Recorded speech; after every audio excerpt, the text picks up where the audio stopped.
Gabriela tiene, ¿no? Hey, Matt. Hi. Hello, Matt. How are you? We're starting. I'm getting into the audio.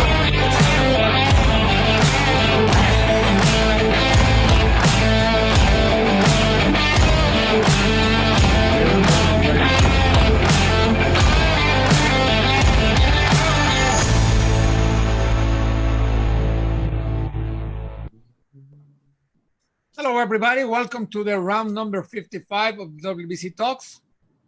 This time we're going to talk about judging, but first let me introduce 𝗧𝗔𝗟𝗡𝗗. She's the director of the WBC University. 𝗧𝗔, how are you? I'm Victor. Hi, everybody on the panel. I'm Mauricio. Well, today I'm going to share with you the idea about how beliefs make an influence in our daily life. They influence our emotions and also in the way we act. Beliefs also influence the way we value success or failure, and they have a part in all action we take. Beliefs are the set of ideas or thoughts that will predispose us to act regardless if they are true or false, okay? There are two types of beliefs. The one that are limiting and they don't help us to achieve our goals. And the other kind of beliefs are the ones that are powerful and they allow us to achieve our objectives and encourage us to leave our zone of comfort. All beliefs are influenced by an environment factor. That environment factor can be composed by significant figures. Examples of those figures are parents, trainers, bosses, artists, politicians, and for the athletes, it can be also another athlete. And let's take an example of a boxer today. If the boxer trains in a positive environment and has a positive, significant figure, it will be easier for him to control his limiting belief and empower the positive ones. Let's identify some phrases that can provoke failure and guilt belief in a boxer. For example, you can put more interesting. You are not a real winner. You don't know what you want, okay? And this boxer, this athlete start believing that. He thinks he's not good enough. He's not able to be a champion, okay? Some negative beliefs that predispose boxer or athletes to possible injuries are when they are influenced by phrases like no pain, no gain. If you don't suffer, you will not improve. You have to try harder even though you are injured, okay? So that happens in all parts of life if we believe negative stuff and we are not aware of our beliefs. So today learning is to be awake, to be conscious of our limited beliefs and being able to identify them and how they influence our daily life. And remember that we always have the possibility to change our beliefs. Being at home right now give us the opportunity to look closer to our beliefs, to ourselves, and become better. We are closer every day now to going back to daily life, to normal routine. So let's keep training, okay? Our mental training. Thank you very much and enjoy the panel. Very good. Thank you, 𝗧𝗔. And now let me introduce Mauricio Suleiman. He's the president of the World Boxing Council. Mauricio, how you doing? Guess what? Every day I start talking without audio. Anyway, thank you very much, Victor. 𝗧𝗔, you're a star. Thank you so much. This daily advice has been so helpful to many. I have been benefiting from this advice that bring a fresh air of guidance during the so many difficulties and confusion that we all have in our minds. Today, I am very happy to see this panel we have two special persons, my dearest friend, a mentor that I have known since I was a kid, a person who has dedicated his life to boxing, his love and passion and his loyalty to what he believes, to his principles, to his life, is what makes him very special and unique.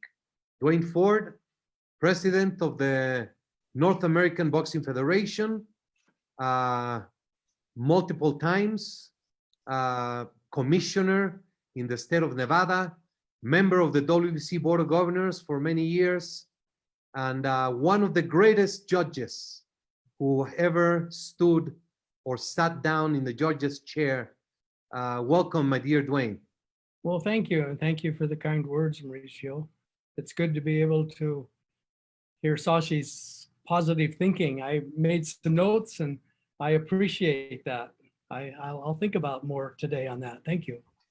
Welcome. And Matt Podgorski is an enthusiast of boxing.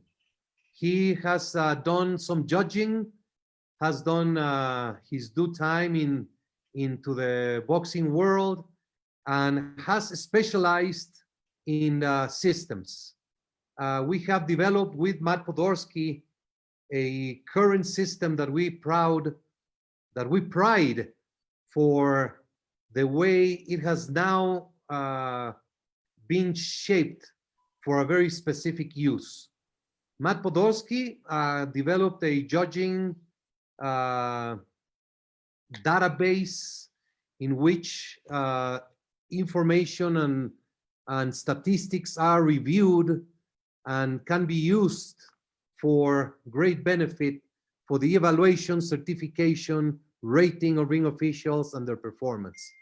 For a couple of years, we have been working diligently to find formats, systems, reports that can help officiating in a special way to be more professional, to have officials be evaluated with firm information and not only with, well, I think this round was this way, or you saw this round this way, and take the opinions out of the facts, have solid ground for evaluation. Matt, welcome to the WBC Talks. Hey guys, thanks for having me. I appreciate it. Okay, so Victor, how would you like to begin? We have a few ideas, a few things to go over. Is there something you would like to address? I think the best way is if Matt can explain what is live scoring and what is he doing. Let me do a brief introduction so Matt can go into it. So we worked for 2 years evaluating fights, having ring officials from a different variety of countries of the world watch fights live and score them live, which has been used for evaluation of their performance, evaluation to compare with the live scoring from the official judges who were at the fight. And this led to a series of good background information that we have been analyzing. So from scoring at home, live fights for evaluation and training, we now face a situation in which boxing promotions are looking to take place without public, having the least amount of persons present. And that's where the idea of using remote judging in an official capacity in certain events came about. So Matt, please go ahead and lead us through what the system is all about. Perfect. Well, I'll start by saying you give me way too much credit, Mauricio. The WBC under your leadership has really developed, pushed, and nurtured an overall statistical and data-driven approach to boxing or judging. And all I've really done is lend my little bit of expertise and shared some data. So you give me too much credit, but thank you. More specifically to the live scoring and what was done yesterday, if we can start with that. Like you said, Mauricio, we've been working on allowing professional judges to score fights live through an application online while watching the fight at home on TV. And traditionally what they would do is they would mute the television so that they wouldn't be slanted by the announcer scores. And the purpose of having those judges score those fights live were manyfold. One, it's for practice for judges to stay sharp. That in case we have a controversial decision and you've got 5 more really competent professional judges who are scoring it at home, all scoring it one way, it could possibly lend some insights into where we might need to improve, or how we might, who knows, maybe how we might even view granting rematches and ratings and things like that. But more recently, with COVID here, and the need to kind of keep people apart, the need to at the site, we asked ourselves a question that we've been talking about theoretically for years now. And that question is the best seat in the house to officiate right next to the ring? And my personal opinion is the answer is no. It's not the best seat in the house. It's what we have to deal with. It's what's practical. So last night, what we finally got on our hands, thanks to Mauricio's networking, was we got Top Rank and ESPN to provide a private special feed to 5 official judges, WBC judges, international feed. It was the television feed with the ambient sound of the crowd, which there was no crowd last night, the punches being landed, the grunts, and the referee, but without the commentary of the announcers, which clearly can skew you, and without any graphics showing punch stats or anything like that, or how the announcers were scoring the fight. So you really get as close as you can get to a feeling of being at the fight, without having the restrictions of being stuck on one side of the ring when the fighters' backs are turned to you, without having to look up on a 45-degree angle into lights, and having to navigate through 4 ropes. And so I know that was a long-winded kind of setup, but what I will say is watching that feed last night along with Mauricio and the 5 professional judges, it was awesome. Mauricio, I'd love to hear your opinion on the feeling you got watching it on the big monitor with the sound and everything. Yes, it was very special. We had Dwayne Ford, who was the supervisor for this event. Myself and Matt had the access for the screen of supervising. 𝗧𝗔𝗟𝗞𝗦, si puede ir 2. So Matt, in the screen we're showing the flow process for the remote judging. So this is the screen that we as supervisors, we get. So immediately when the bell sounds ending the round, 5-10 seconds later, Dwayne Ford, Matt, and myself received the score from the 5 judges who were scoring at home. The feed was a special feed from ESPN that got through the internet and was crisp, clear, unbelievable quality, sound, no interference. So we made a simple explanation to the judges on what to do at home in order to maximize the experience of concentration. So our 5 judges did the event. I think it went very well, and it was a sensational test of this process. We have a couple of ideas, couple of very important topics to address. but overall the experience was phenomenal.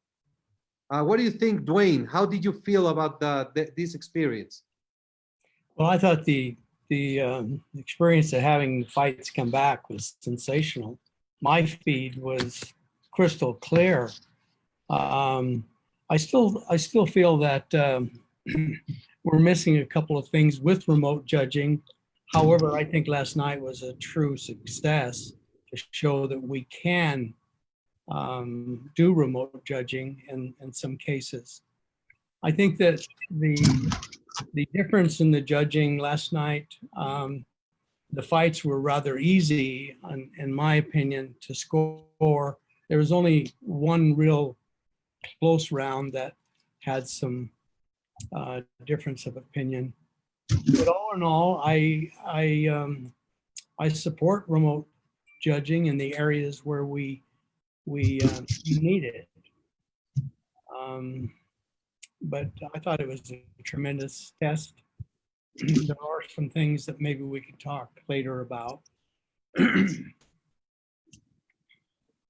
Yes, and I'm very satisfied, even if this stays only as a training and evaluation tool. We have gone a long way. I believe yesterday was a milestone for this program. Very thankful for the support given by Top Rank and given by ESPN for this to have been a success. Yeah. And if I might add one thing, Mauricio, I thought the thing that was really great last night is it brought up areas that we need to concentrate on training with the officials. And I think that how everything came together, there wasn't a lot of complication about the fights last night. However, there was a little bit, but it showed me a couple of areas that we need to focus on and retraining and training our officials.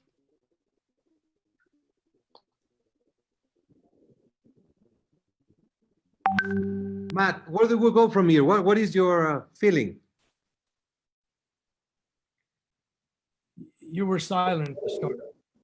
Yeah. Onto that, I'm not shy about airing. I don't mind sharing where there's opportunity. Can you hear me now? Yes. Yes. Okay, so yeah, I don't mind airing some of our dirty laundry here, guys. I mean, look, the purpose of these things was to kind of hope something would go wrong so that we can learn from it and fix it. Like, so I was kind of hoping there would be more tough rounds, Dwayne. It was kind of easy fights. Like you said, there's only one, maybe two rounds the whole night that were even in doubt. Maybe. One of the things we noticed was we got the correct scores, right? We got a lot of consistency in the scores, 10-9, 10-9, 10-9, all the way across the board.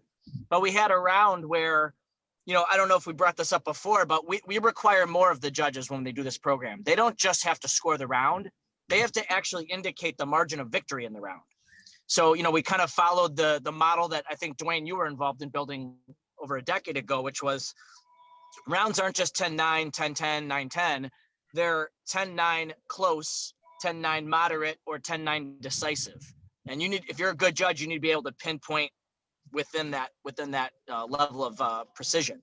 And we had a particular round where all five judges had it 10-9, but it was spread all across the board. We had a couple judges that said it was decisive 10-9, and a couple that said it was 10-9 close.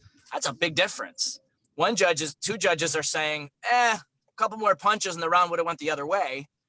And we had a few other judges saying 10-8 without a knockdown. That's a big difference. So, we either need to figure out if they were seeing two different rounds, or is it just the operational definition of what a decisive round is or a close round is. So, it's good learning, right? Like, that's not anything that we would ever get out of just scoring a ringside round, putting 10-9 in. All three had it 10-9. Okay, we're good. Move on, right? Because we're all busy and we got other things to do. This allows us to really step back and reflect and see where the precision is in consistency. So that You know, making sure people weren't any glitches in a controlled environment where there's no distractions. Early read success from that front. But let me add too, baby steps, right? We never expected to go from, hey, let's get rid of all ringside judges worldwide and move to online judging, right? Like that's not practical, nor is it advised. What we're doing is we're introducing new concepts, testing them out, seeing if they work objectively. And if they don't work and they're flawed, we'll table them or we'll modify them one way or the other. We just want what's best to improve the sport. And let's let the facts and the truth and the, you know, the kind of feedback steer us in that direction. Yes, go ahead, Dwayne. You know, I thought Matt summed it up really well. And I think the greatest thing that we had on this dry run the first time is the feedback that we are able to obtain on the spread of close, moderate, decisive. We should never, and I think it was Matt's comment I had with him on a private telephone conversation, we should never be 2 degrees off. In other words, we should never have a judge thinking it's close and other judges thinking it's decisive. Something's wrong with that mixture. And therefore it told me that we need to do some deep training on the difference between a close and a moderate round and a decisive round. And going down the road, that's my goal, is that's where we need to focus with our experienced judges and the lesser experienced one. But last night was just really a revelation to me that it really reflects as to where we need to train. Right. Yes. Yeah, go ahead, Matt. Yeah, no, just to put that in context, I agree. However, on the positive side, out of how many rounds did we score last night? I don't know, 20, 15, 20 rounds. I think there was only one in which we had that type of spread. So granted, that's a problem, right? We want to strive for perfection.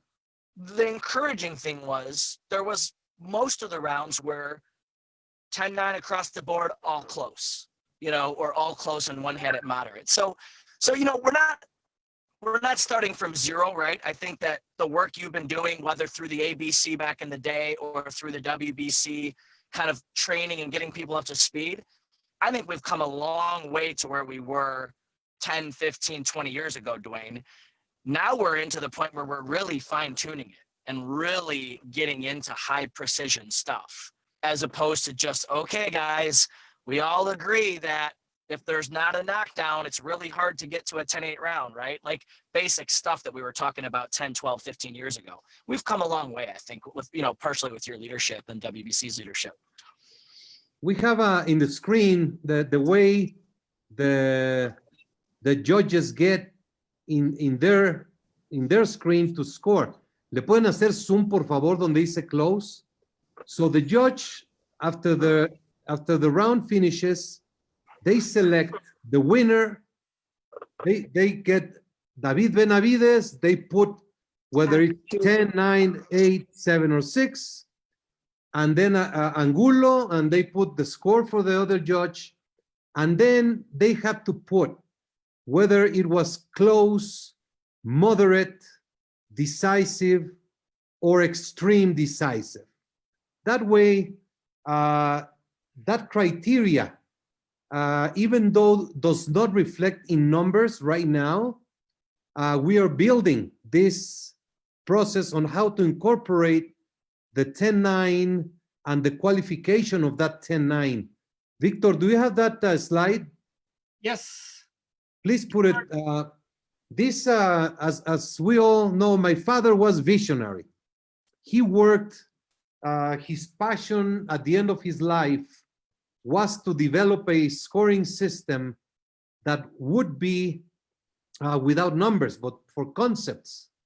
And I like to show you, this is the tablet that he had designed, and he invested a lot of money into it. And this is basically the same wording that we say. Even would be like close, very slight, clear, or a beating. knockdowns, fouls, etc. So it has been a work that has been there for many years. It has been discussed, it has been played around, but I believe now we're at the stage where this will evolve into the new scoring system based on the same system without any changes. So I am very excited through this process. Matt, how long do we have you? Oh, I'm good now. I'm Oh, good now. okay. My time crunch isn't as severe. May I add a few more things, Mauricio, or did you guys have a specific question for me? No, please go ahead. So, you had mentioned like, and I don't know if my video is coming through or not, but Yeah, we you can had see. mentioned, you had mentioned like, even if this just remains a training program, it's going to be very valuable. I agree, but I want to set our goals high. And this is an opinion, and I've been thinking through this opinion. I'm not an expert judge per se, but I consider myself an expert on and an observer of judging, from all the different perspectives, the fighter's perspective, the judges. I'm never going to have the experience like of a Dwayne Ford or a Dave Moretti, right? But I will say, like, getting that feed last night really kind of, and it's one sample size, it really did open my eyes to the possibilities of not replacing ringside judges, but supplementing them. And where I could see this going potentially down the road, maybe 6 months from now, a year from now, when we've really proven it, and it takes people a long time to accept change in certain areas. But why can't we, a year from now, when we have a major title fight, have 3 ringside judges and another 4 judges of equal caliber of the 3 ringside judges scoring the fight in this system with the private feed, with the headphones on, with the camera view, which is constantly changing to get you the optimal view, at least attempting to get you the optimal view. Why can't we have all 7 of those scores count as the official scores? Or maybe it's 3 ringside and 2 remote judges. That's where if you asked me to bet on where we're going to land, I would bet you $1 that's where, not in every jurisdiction, right? Change is going to come in regional waves, I think. But I'll bet you $1 that's where we're going to end up in the future, is a combination of ringside judges and remote judges, all equally counting on their scores. One of the key elements that I'm very enthused is the amount of judges. When you add quantity with quality, of course, when you have 5 judges, 8, 10 judges evaluating one fight, if you have 8 go one way and 2 the other way, it's completely it's a guarantee that we're going to do justice to that fight, having the winner with those 8 judges going to one fighter. When we have 3 judges only, our risk is higher for a controversy. So the more officials, the less risk for a controversy, and that's what boxing needs. We need transparency, we need solutions, and we need to get on and attend to the situations that are of concern in the sport. And we have not done so in many, many years. I think this is a great opportunity. Yeah, I take the analogy you brought up is 2 out of 3 sounds great. Yeah, 67% of the judges were for one fighter and 33% were for the other. Yeah, the other way to look at it is you only had 1 more judge than I did. So for those of you who watch American football, imagine you got the 2 referees or the 2 judges standing underneath the goalpost for a field goal, right? One's underneath one crossbar and one's underneath the other. And imagine the ball goes over and one referee says good and the other one says wide right. And you go, what the hell? Right? You'd be like, this is insane. Like, which was it? You would have no confidence whatsoever that the call was correct, no matter which way they end up ruling, right? That's what boxing is every time there's a split decision. It's, if you think about it, obviously we're forced to deal with the realities of it, but that's what boxing is. It's when there's a split decision, it's 2 said one, 1 said the other. There's an out of bounds call and the referee points one way and another referee in the basketball court points the other way, and you go, okay, not so confident that we got the right call on that one, but all right. So, anything we can do to improve it, not just willy-nilly, but a well thought through program that eventually over time builds a consensus, I think is going to help. We'll need the media to help us understand this and help us continue to bring some credibility and education back to officiating. I will continue to beat the drum that although officiating has had its problems in boxing over the years, the media has not been a tremendous friend as a whole to officials. I think they've gotten better lately at trying to understand some of the things that we're up against, but they haven't been a friend as a whole. And I think we need to partner with them better, and they need to step up to the plate and be better stakeholders in helping calm fans' fears that, hey, it's not always incompetence or corruption. Sometimes there's genuinely different perspectives, and I'd like to hear more of the positive things than the negative things from the media. So that's my little ask to them. Dwayne, I would like to ask you, as a legendary judge, putting a hat as a judge, not as a supervisor or administrator, do you feel this is a threat? Is it negative in any way to the ring official, to the judge? Is this a threat? Is this something that they can take as a threat for their work? Or do you think there can be the open mind to see where this is leading, just as a possibility? Well, I think that's a great question. And I can only use myself as an example. When I first thought about this, I was very negative against it. And I thought, because I'm a traditionalist. And then the more I thought about it, and I thought back through the years of when Matt brought on the pod index, there was a great emphasis on the minority judge being out. And then I realized that that's really helping us identify a lot of things in boxing. I don't hear a lot of negative about remote. I've talked to a number of commissioners across the country. I've talked to a number of executive officers. I have not had anybody say, no, we're never going to do that in our state. I think as a judge, I don't think I would be in fear of my job. I think I look at it as a way that it could maybe make me better, because I would have the attitude, if I was judging, to do a better job than normal. And let me digress and give you a point. After I did the 𝗧𝗔𝗟𝗡𝗗 fight, the next fight, the commission threw me right back in to do a fight. And I sat down and I felt something over my right shoulder, and there was a camera. The TV was looking over my right shoulder to see the fight and to see what I might see. And I remember my thought that night. I said to myself, you're going to see a good judge.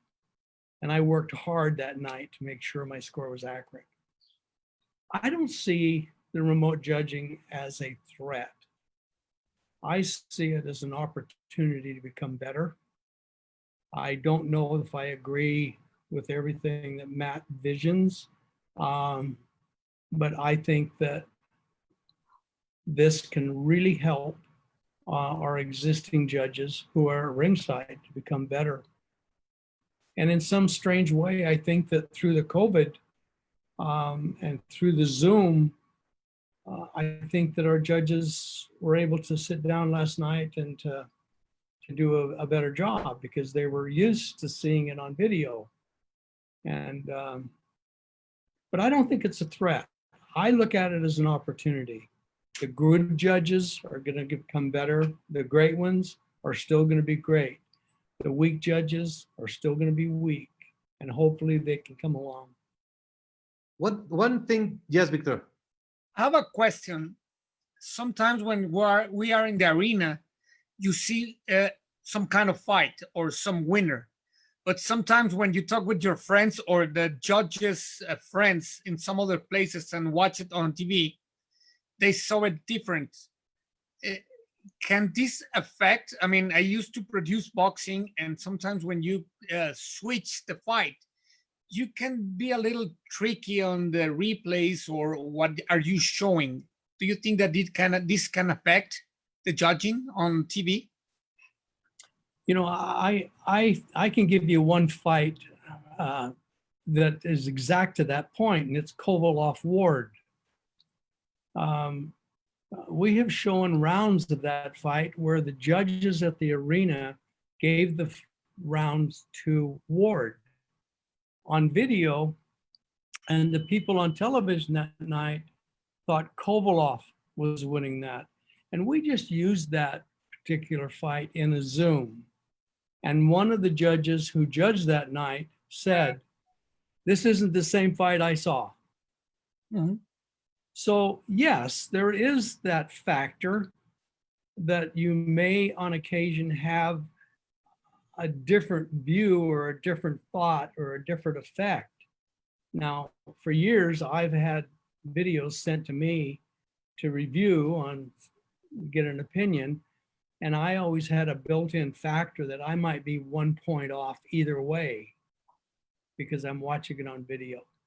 Nowadays, the clarity of the fights is much better than they were on the VHS systems and that. But there are some situations. I don't think the remote judging is going to fix everything that we have going on in boxing officials. I don't think it will, any more than training every week for judges to do it live. We will run into things that we need to take a look at. I think we ran into something last night. As a remote judge, I didn't realize that Nevada went to a review round and came back with a different opinion. So that's something that we need to have access to as a remote. But to answer your question, I think we will have some. This is the most important topic, in my opinion.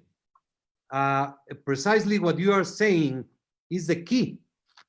What is it that you judge as a judge? It's what you see. You cannot judge what you didn't see. So we have the live judge sitting right here, ringside, only one dimension. That's all he sees. Anyone else, first row and back, they see a different dimension other than the judge. He's looking up. He's on one side, and then you have two judges on different sides. So what I am seeing as a judge, that's what I'm scoring. Is it the same that the other two are seeing? Most likely not. We have a referee in front, sometimes on the way. You have the fighters on top of you or on the other side. So what you're seeing is what you score, and there's no question. We cannot question that. What the fan or anyone else on television is scoring is what they see.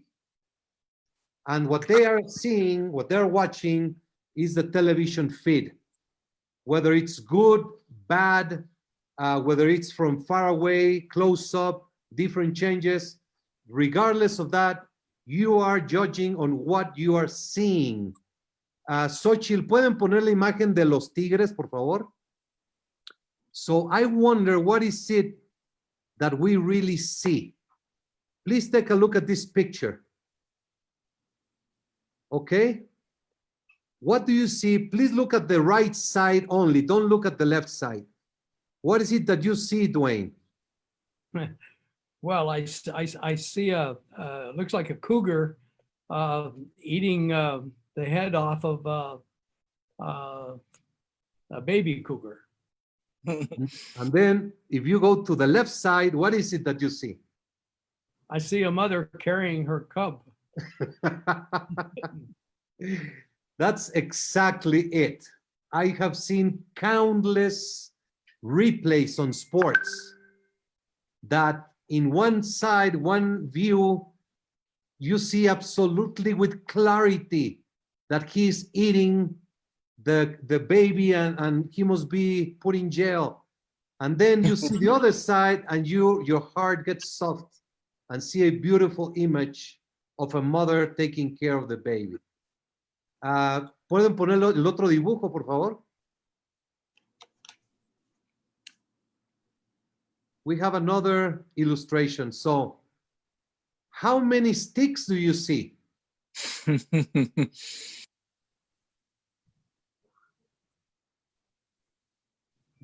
Matt, do you see the image or no? Yeah, well, I'm colorblind, so I shouldn't be a judge anyway. Maybe 3, 4. Yeah, it could be 6. I don't know, man. That's a tough one. I mean, this is what it's the reality.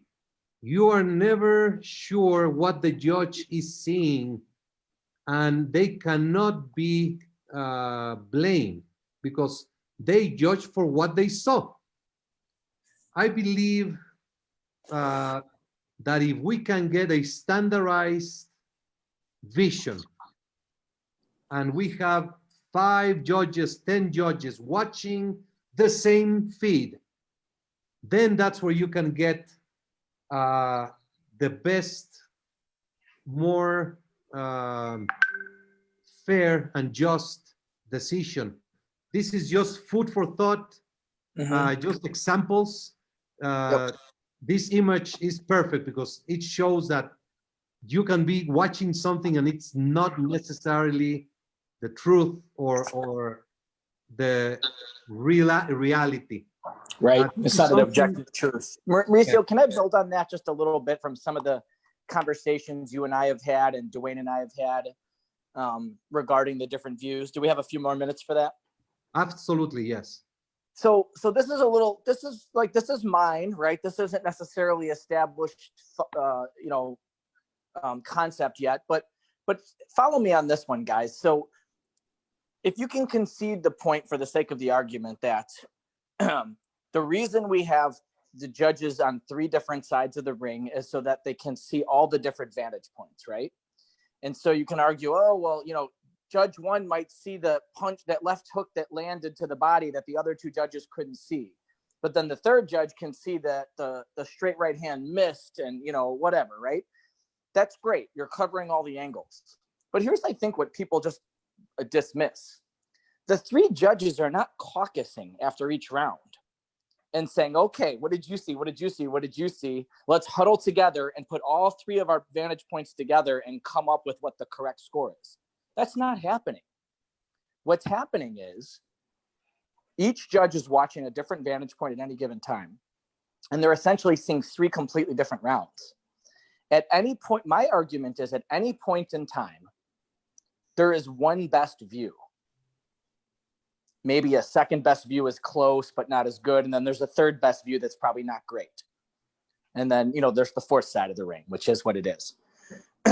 They're not collectively coming up with one consciousness, right? They're separate people. I would argue that the television is doing a better job, nowhere near perfect, but doing a better job of rotating and changing views based on the action changing. So you have one camera angle, which is like 60% of the fight, right? And then something gets jammed up and the guy's back's turned to them and they're in a corner, and all of a sudden you see the camera switch real quick. Human beings can't do that. You can't get out of your chair and roll 10 feet and get 10 feet up and then zoom in. You can't do that. So the camera is attempting to do what the judges can't do. And there's a reason why the cameras for the fans are where they are. And they're not at ringside down below in a fixed spot where they can only move 2 or 3 inches as far as their head can move. So I would almost argue that from the perspective point of view, right? From the pure perspective, the camera is doing a better job of giving you the best possible point of view at any given time. Not perfect, but the best. And that's why I would argue there are those many benefits to scoring the fight remotely versus in person. Obviously, there's trade-offs, right? You're losing certain things. You're losing that, the closeness to it. You're losing the feel of the fight, like we've said. You're kind of stuck with the quality of the producer in the truck that is deciding what angle to look at any given time. But I just wanted to kind of plant that seed in there that although all three judges collectively are seeing almost everything, they're not collaborating at all. They're working in a complete silo and then spitting their score out. And that's why you get three divergent scores a lot of the time. We're going to have a sensational panel next week with Dwayne Ford, where we're going to go in depth in the specific topics of judging. So I'm very much looking forward to doing this exercise. And this is the beginning. I'm very happy, very proud, very thankful to Matt for the hard work, for Dimitri. Dwayne, you are my mentor, my leader. What would you like to say to wrap this panel up, my dear Dwayne? Well, I'll make it quick because I just got a notice they're signing me out. I think we all have to be available to change and have a positive attitude and view of it. I still have some doubts of it not being a cure-all. I still have some doubts about believing that the judge sitting at ringside has a better, he's using all of his senses.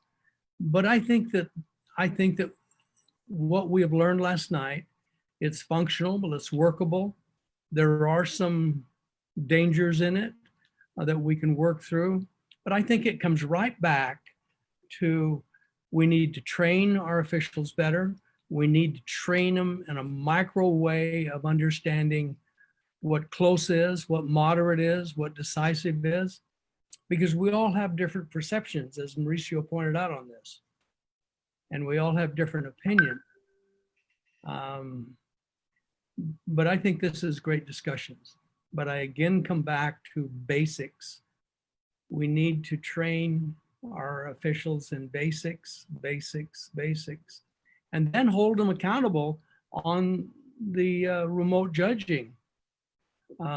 If we have officials who are going close round, and an official going decisive, then something's wrong there. We need to talk to the decisive and try and rein him in. But I've said enough. But thank you for letting me participate. Thank you, my dear Dwayne. Matt, anything you'd like to add to wrap the meeting up? No, I think Dwayne said it well. I mean, I'm not a zealot by any stretch of the imagination for one particular, way of doing things. I'm open-minded. I'm probably almost as skeptical as you, Dwayne. I just don't show it. But yeah, I think we all need to keep an open mind. I appreciate you keeping an open mind, Dwayne, because you're right. Your first reaction was, I don't think so, right? And then we talked through it and you're like, you know what?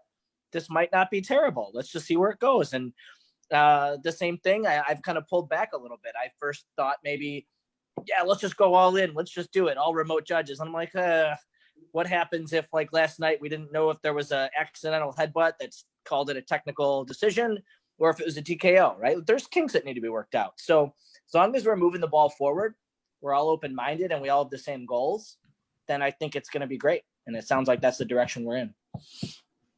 Very good. So once again, yes.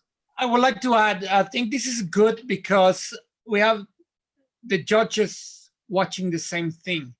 If I give Mauricio a version of something and then Dwayne a different version with about the same story and then Matt a different, I might get different judging.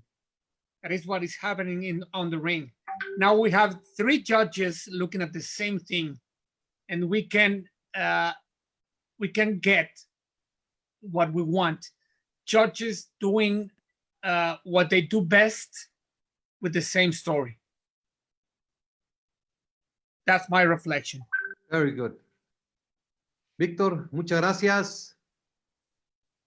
Thank you very much. Thanks, Matt. Thanks, Dwayne. Thanks, Mauricio. This was round 55 of the WBC with live scoring. Thank you very much for watching. 55, yeah. 55.